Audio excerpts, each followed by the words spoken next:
Bom dia, boa tarde, boa noite. Vocês estão no canal Leitura Múltipla por Lorena Rodrigues. E hoje eu vou falar de um livro para vocês que eu li nesse mês de novembro.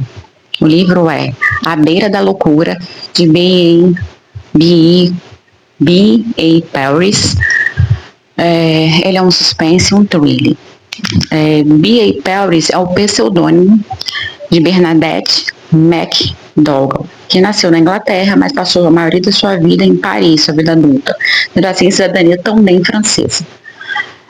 A mesma segue o subgênero de thriller e de, no caso, terror, thriller psicológico.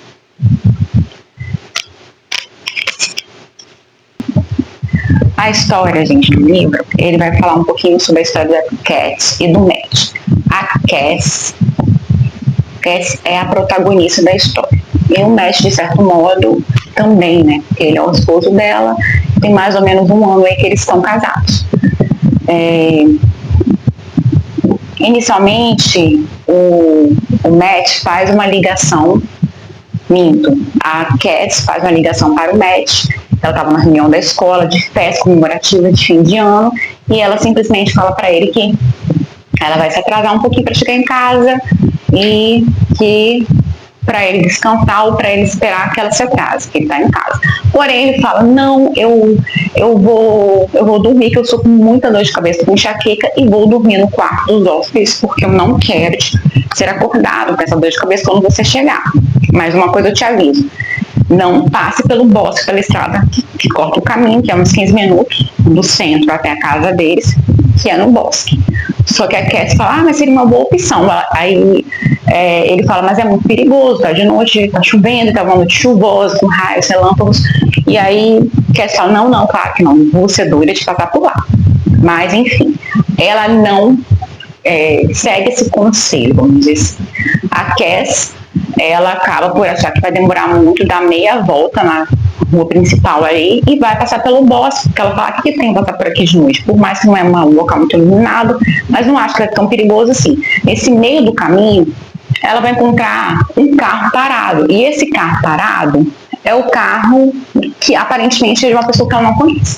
E aí ela fica na dúvida, por como está no acostamento, se esse carro quebrou, se a pessoa está passando dificuldades, se ela deveria ajudar essa pessoa. Aí ela anda um pouco à frente e para. Quando ela para, ela olha para o retrovisor e fica vendo, será que esse carro é de uma pessoa que eu conheço? É de uma pessoa que precisa de ajuda?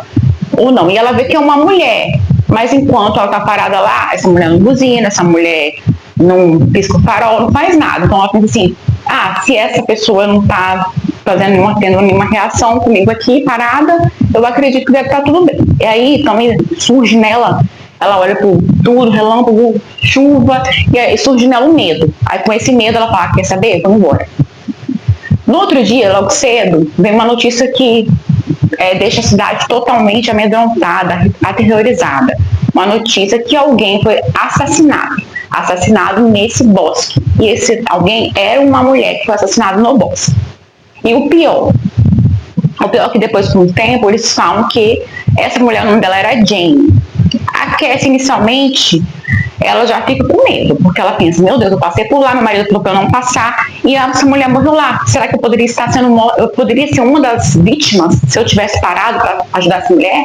Então eu fiz uma boa escolha. Ou não, eu não fiz uma boa escolha, fiz uma péssima escolha, eu deixei a mulher lá porque ela estava viva, e se eu parasse o carro perto dela, falasse que ia dar uma ajuda, talvez eu teria impedido dela de ser morta, vamos dizer assim.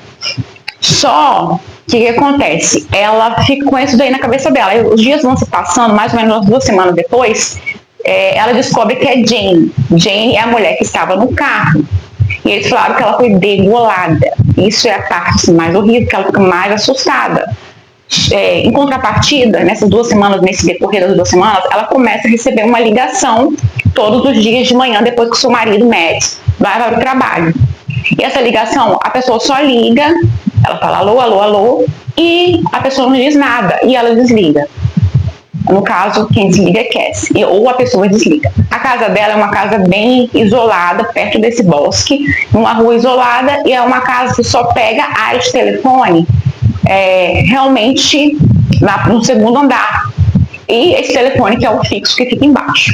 E aí, no decorrer do tempo, ela começa a achar que está sendo perseguida, e está sendo perseguida pelo assassino da Jean, porque ela acha que ele, nesse momento, já estava lá e ele tentou matá-la, ela tá armando tudo para matá-la, e aí viu que esse carro parado, viu a placa, viu que tinha alguém, e provavelmente essa pessoa poderia também ter o visto, já que ele a viu. E ela ficou pensando, meu Deus, como que eu não vi que era uma mulher, mas não consegui reconhecer pelas feições que era a Jane, que era a pessoa que eu conhecia e tal. E nesse decorrer dessa história, eu fiquei achando assim, que o que me parecia, como que é o nome? Fratura. Eu vou deixar aqui, se vai aparecer desse lado ou desse ladinho. Fratura é um filme que eu vi na Netflix. Esse filme que eu vi na Netflix, Fratura, no início da história eu achei que ela estava ficando paranoica, estava ficando louca, porque é isso que o filme Fratura, você fala, gente, ele está ficando louco, não é possível. Entendeu? Assim, sem dar spoilers do filme, né, de certo modo, já dando, ele está ficando louco.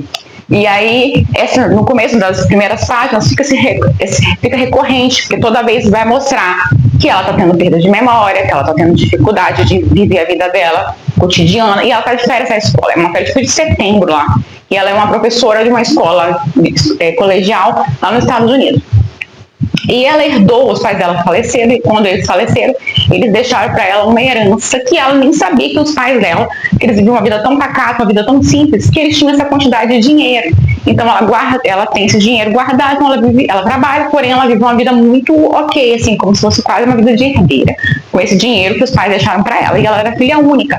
Porém, uma amiga dela, Rachel, é a amiga que viveu a vida inteira dela juntamente com os pais, e era como se fosse uma segunda filha para os pais, porque os pais falavam, nossa, você é como se fosse uma segunda filha, isso o tempo todo antes do falecimento, e na hora do testamento, da herança, eles não deram nada para ela, e no fundo o Rachel ficou com uma tristeza, sabe, de não ser de fato uma segunda filha, porque na hora da divisão dos bens eles não pensaram nisso. E aí a história vai se decorrendo, vai passando, ela começa a receber essas ligações com mais frequência, começa a ficar com medo, achando que vai ser a próxima vítima desse assassino, e ninguém prende esse assassino sumiu, ninguém sabe onde ele está. E com isso, aí a polícia fica fazendo notícia, pedindo, né, se alguém soube de alguma coisa, se alguém passou pelaquela rua, podendo dar informação.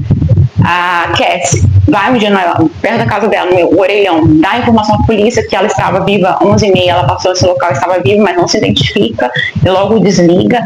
Aí a polícia fala, por favor, quem deu essa informação 11h30, entra em contato novamente, dá mais informações que a gente precisa de saber, tá difícil resolver esse caso e tal. E essa Jane trabalhava na mesma empresa da Rachel. A Rachel falou que, meu Deus, todo mundo da empresa foi entrevistado, eu trabalhava num setor diferente do dela, mas eu, assim, na hora da entrevista, eu falei o que eu sabia sobre ela, que era muito pouco, e só falei dela.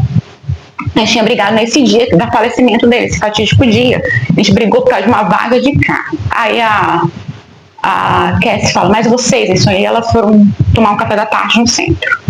Mas porque a Cassie vivia convidando ela para tomar um café da tarde, alguma coisa no centro, porque ela não queria ficar dentro de casa, porque ela tinha um certo medo de ficar dentro da sua própria casa. E aí ela foi, mas isso não é motivo para alguém matar alguém, uma vaga de estacionamento na empresa do trabalho. E aí a Rachel falou, com certeza não, nem matar ela por causa disso. Só que a Cass conhecia a Jane, coincidentemente, foi no dia da festa da empresa da Rachel, que ela convidou a Jane, e a Jane foi juntamente para essa festa. Lá elas se conheceram, lá a Jane e a Cass, tomaram um café da tarde. Nesse café da tarde, as duas conversaram, pareciam que elas eram amigas de muita longa data. E marcaram de, talvez, provavelmente, numa próxima oportunidade, ela também estaria indo uma na casa da outra.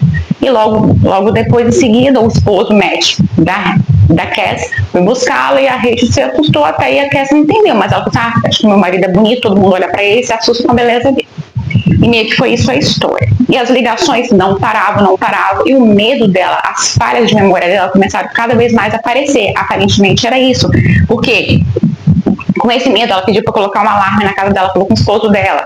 No outro dia, o cara do alarme apareceu lá e ela tinha assinado esse contrato, solicitando a colocar que a instalação do alarme de fato acontecesse. E ela falou assim, não me lembro de ter assinado esse contrato, eu disse que só ia pesquisar, que eu ia ver com meu marido, mas o cara estava lá. E aí ela ficou sem graça, porque o cara mandou a foto, diz o marido dela, estava o contrato lá, e ele verificou. Então ela acreditou de fato, eu assinei. Depois, estava chegando encomendas na casa dela, como se ela tivesse comprado alguma coisa, e como ela tivesse comprado alguma coisa, ela falou, meu Deus, eu comprei isso? Eu não lembro de ter comprado isso. Eu não lembro de ter comprado esse presente. E chegava lá o presente. Ela tinha encontrado uma vizinha na rua antes de sair, que era uma amiga dela, Hannah. Eu acho que o nome da amiga era Hannah. Hannah, eu não lembro que ela era casada com outra pessoa, agora me fugiu o nome da memória. Ela encontrou na rua e ela fala, vamos marcar um dia de fazer um churrasco em casa, vou conversar com vocês, eu ligo pra vocês.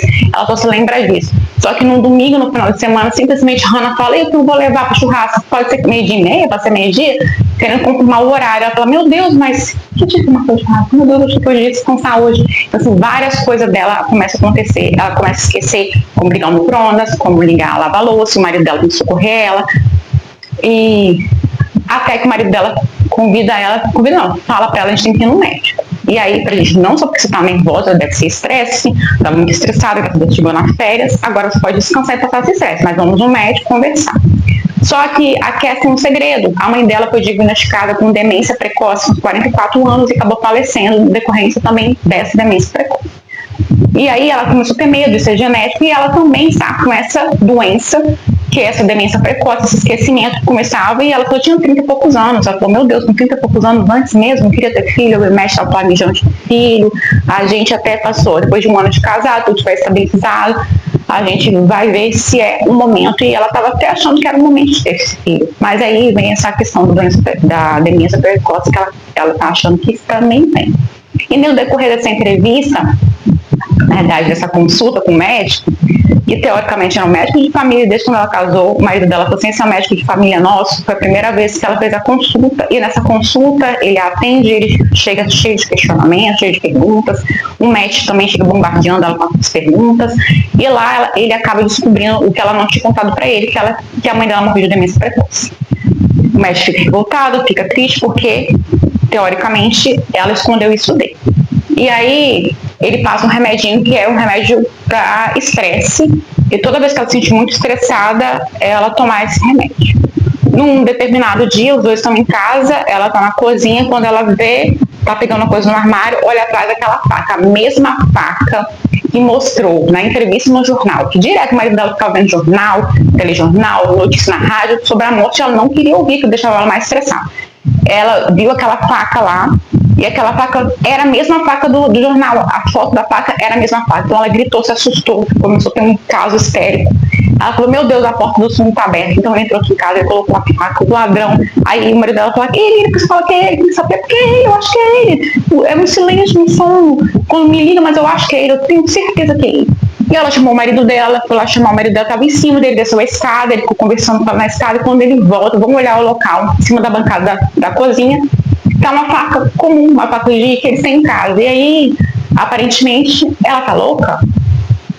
Ela começa a perguntar, será que eu tô louca? O marido dela começa a perguntar, você tá louca? Ou tá esquecida? Ou tá com demência?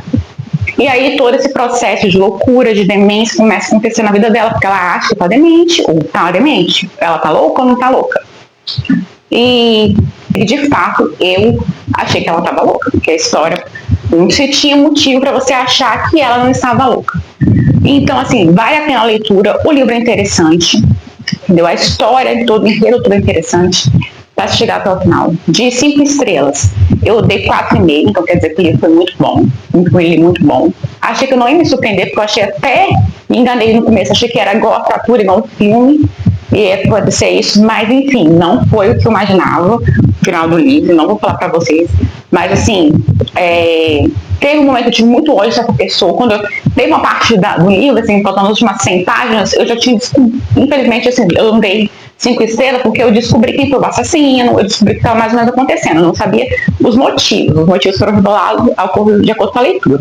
Só que assim, eu vi que eu fui meio que montando, mas talvez seja porque eu leio muito dele, mas assim, eu vi e falei, meu Deus, que pessoa, meu Deus, que pessoa safada. É isso, que pessoa safada. Vocês vão ter nojo de algumas pessoas em determinados momentos, vão ficar chocados com algumas atitudes que aparentemente não parecia que aquela pessoa teria aquela atitude, e aí no decorrer do livro, amizades e amigos vão se mostrar outras pessoas para a Cass nesse livro. Então assim, A Beira da Loucura é uma indicação, é um livro bom da Record, eu recomendo essa leitura para vocês. E aí eu vou falar para vocês os pontos importantes. Seria que para vocês lerem, eu recomendo e vou dizer os pontos importantes. Os pontos importantes para vocês lerem esse livro, para ficar mais motivado da leitura, é esse certo tópico que é desconfiança. Quando nós estamos desconfiados, tão somente da gente, mas também das outras pessoas ao nosso redor. Aí você tem que dizer, será que essa desconfiança é porque eu estou com algum problema, estou doente, já que ela tinha um fundamento para se achar que poderia estar doente, ou porque aconteceu algo traumático, ou porque essa desconfiança é uma desconfiança verídica de um outro sentido, real para outro sentido, dessa desconfiança de outras pessoas e de mim mesma. Será que ela é válida? Será que eu deveria ter essa desconfiança na minha própria sanidade? E será que eu estou sadia? Será que é real? Amizades falsas. Eu acho que esse livro, ele mostra muito isso. Ele dá muito esse momento assim que você fica chocada. Eu vou falar essa palavra. Você fica chocada porque você encontra uma amizade que você acha que não é falsa, mas ela no final ali da história, ela vai se demonstrar uma amizade falsa. E você estava totalmente confiante que essa amizade era, tipo assim, carne e unha, alma gêmea de amizade. Mas não é. Carne e unha, alma gêmea, coisa nenhuma. É uma amizade falsa, uma amizade que está pensando em si própria e não está nem ligando se você está vivo, se você está bem, se você está mal. O importante é que ela está bem. E aí a amizade falsa assim, enquanto a gente tem que abrir o olho, sabe, para as amizades que estão ao nosso redor. Será que nossos amigos de fato são nossos amigos? Será que realmente eles querem o bem deles ou eles estão querendo a nossa companhia, a nossa presença em certos locais só para o seu próprio bel prazer? Então a gente tem que avaliar isso também. E o livro mostra muito isso. E olha que é um thriller. Então não é uma amizade que é boazinha, não. É uma amizade que está planejando fazer maldade. Então, assim, vale muito, isso é muito interessante. O que a sua amizade está querendo de você? Talvez ela tenha só interesse. Outra coisa, pessoas tóxicas. O que eu devo avaliar na minha vida? Como eu vou lidar com pessoas tóxicas? Às vezes no trabalho você está lidando com a pessoa tóxica e você não tem como correr, ficar sem emprego, né? Porque você não é sua herdeira, você tem que trabalhar. Mas como lidar com as pessoas tóxicas? O que fazer com essas pessoas narcisistas, com essas pessoas tóxicas? E como eu poder, no decorrer da minha vida, verificar, no decorrer do cotidiano, que essa pessoa é uma pessoa tóxica e eu devo limitar o contato, a minha conversa, o meu convívio com essa pessoa. E se eu não conseguir limitar, né? É difícil, porque a história é uma parte que mostra que não tem nem como limitar esse convívio. Quando ela descobre uma coisa aqui que é um plot, que não vou dizer o que é, ela não limita esse convívio, mas ela se utiliza das mesmas armas que essa pessoa utilizou. Então, assim, o que eu posso fazer para lidar com essa pessoa? Será que eu vou jogar o jogo dela? Enfim, às vezes na vida não compensa, não vale a pena. No livro, talvez, dependendo do que for, é algo que se dê para usar, mas assim, na vida, no cotidiano, não. E é isso, gente, hoje que eu vim falar para vocês. Eu quero deixar para vocês meu muito obrigado. Valeu, quem assistiu até aqui, eu desde já eu agradeço. Deixa um curtir, deixa um joinha, compartilha esse vídeo, tá? Para mais pessoas, quem gosta de thrillers, quem gosta de livros, quem gosta de ler. Curta, compartilhe, se inscrevam, tá? Por favor, se inscrevam no canal. Eu já agradeço. Beijos, tchau, tchau. E um ótimo final de semana e um ótimo feriado para vocês. Tchau, obrigada.